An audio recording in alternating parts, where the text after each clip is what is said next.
mais no sul como no norte, justamente, que também significa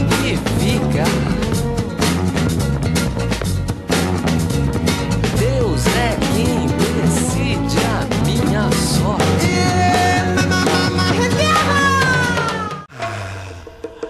É muito simbólico na vida de um estudante a militância estudantil. No meu caso também, né?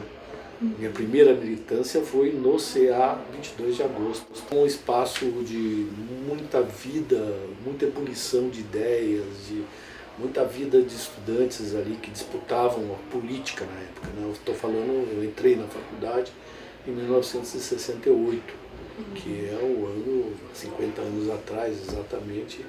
O mundo estava em revolta geral e restrita para todo lado. Não tive muita dúvida. Primeiro porque aqui no Centro Acadêmico 22 de agosto havia uma representação da dissidência do Partidão, do PCB, que era muito forte, muito significativa, muito representativa. Os quadros que militavam aqui. Tinha também a Ação Popular, a AP. Né? Basicamente a AP e a dissidência do Partidão. O Partidão era quase insignificante aqui. E eu trazia já esse espírito, essa vontade de participar muito forte. E essa identidade com os movimentos libertários da época, né? De olhar aquelas manchetes com Che Guevara sendo assassinado na Bolívia, as manchetes todas de luta de libertação no mundo inteiro, no Vietnã, na África. Né? Então tudo isso falava diretamente comigo. A partir daquele momento as coisas vão ficar mais complicadas e o movimento estudantil se desmobiliza muito. Não só por causa da prisão do pessoal de Ibiúna, não só foram presos, como foram fichados, ficaram toda a vida exposta. Isso provoca um certo retrocesso, um certo recuo do movimento estudantil e ao mesmo tempo que as organizações guerrilheiras ganham um apoio muito forte desses estudantes que se sentiam incapazes de continuar fazendo a militância aberta, pública e livre. Então foi muito fácil a aproximação com a dissidência do Partidão, aqui no 22 de agosto, né, que tinha, em especial, que foi o meu caso particular, com o Carlos Eduardo Pires Fleury, que é o patrono dessa sala que nós estamos aqui. Era um companheiro assim, excepcional, um intelectual super qualificado, muito bem formado, né? E a aproximação com ele, com o Zé Wilson Sabag, que é outro companheiro que também estava nessa vertente de militância da dissidência do partido, né? Particularmente com o Zé Wilson e com o Fleury, foi que acabou me aproximando da ALN, Ação Libertadora Nacional, que é um desdobramento da militância deles na dissidência do Partido de São Paulo. Né? Um dos grandes apoios que o Marighella encontrou para rearticular o GTA foi o Fleury, né? Que era um quadro, estava fortemente envolvido com a luta, com as ideias e com a ALN. E o Fleury acabou sendo uma peça importante nessa rearticulação. E é dentro desse processo que eu entro. Tinha um princípio dentro da ALN, que Marighella gostava de sustentar, que os guerrilheiros tinham que se armar. E não era ganhar a arma de ninguém, era cada um arrumar a sua arma. Lá para maio de 69, eu já estava participando de operações armadas, de assaltar banco, de roubar metralhadora de policial, enfim. 2 vezes eu tive a oportunidade de ver o Marighella. Mas uma coisa muito ocasional e fortuita. O impacto mais forte que a ALN sofre mesmo é a morte do Marighella. Pessoalmente, para mim, foi o dia que eu fui preso. Ainda acabou. Né? Mas isso é uma coisa um sentimento muito pessoal, muito passageiro. Né? O sequestro americano, ele se dá numa conjuntura de muita instabilidade entre os militares. Comecinho de setembro, né? 5, 6 de setembro de 69. Aí o resultado daquela vitória que foi o sequestro, quer dizer, de fazer a ditadura ajoelhar e e libertar os presos e publicar o manifesto. Foi uma baita vitória da guerrilha contra a ditadura. A conjuntura da repressão muda completamente no Brasil. Eles começam a organizar o doicode, que até então, nós estamos em 69, a ditadura é de 64. Eles não tinham organizado a Operação Bandeirantes do doicode, estavam organizando. Há um processo de quedas que começa dia 28, aqui em São Paulo. A repressão consegue localizar 2 carros nossos, com chapas roubadas, trocadas, etc. Localiza e faz,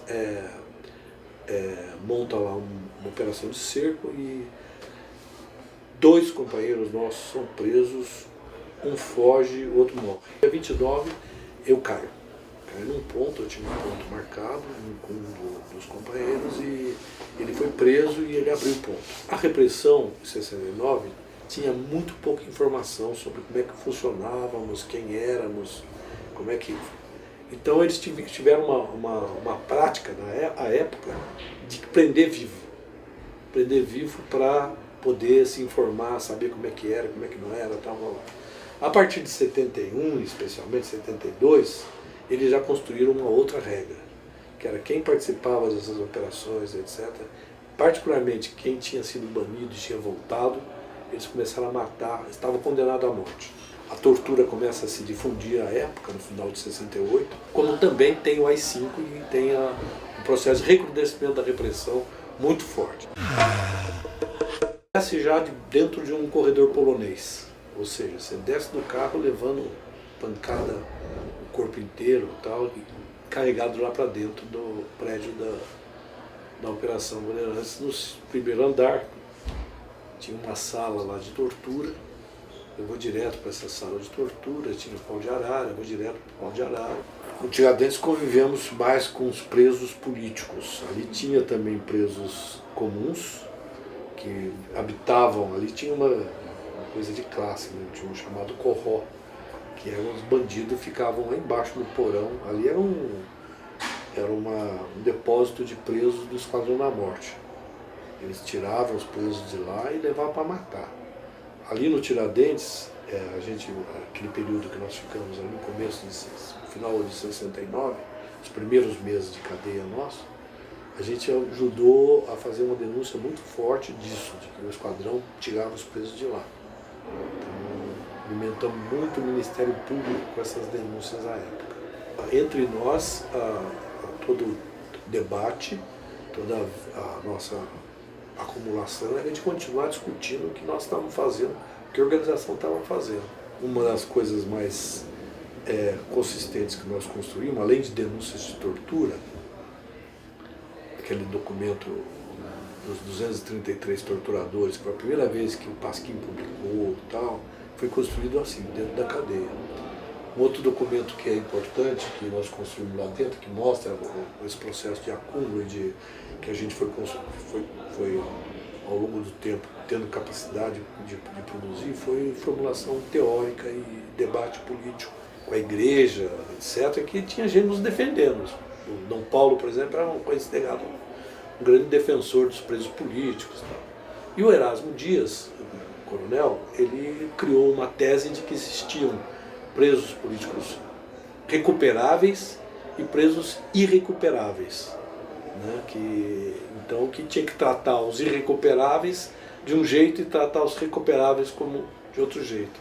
Teve um certo momento em que um grupo estávamos ligados a um processo que tínhamos sido condenado, ele resolveu mudar, transformar a gente em cobaia para um tipo de punição, deixar na penitenciária, deixar isolado na penitenciária do estado de São Paulo. O processo de greve de fome é um processo, é um recurso que a gente tinha que eles não podiam impedir. Né? Eles até podiam fazer e fizeram, de amarrar a gente em cama e aplicar soro. Uma bandeira cujo objetivo é mobilizar mesmo, né? Mobilizar apoio, mobilizar... Achar que você vai derrotar uma ditadura com uma greve de fome, você não vai. Né? Mas para nós é um processo, é uma forma de participar da luta, inclusive, fazendo denúncia, mobilizando familiares. Nós não tínhamos medo deles, não acreditávamos que eles fossem fazer justiça, que ia aliviar a nossa situação, ser bonzinho ali, aliviar nada, entendeu? Então não tinha essa relação que se pode estabelecer com justiça. Em 78, a ditadura ainda existia, embora já num quadro de reabertura, lenta, gradual, história do Figueiredo, do Cais, do Figueiredo, aquelas coisas que vocês lembram. Mas tinha tortura ainda, tinha mortes, prisões. A gente continua militando clandestinamente. As experiências a gente tem que vivê-las e que se o Brasil quiser viver de novo isso, vai se arrepender de novo. Eu, rapaz, sou você, somos nós, tanto faz. Se está mal ou pior, quem tem mais é que tem o poder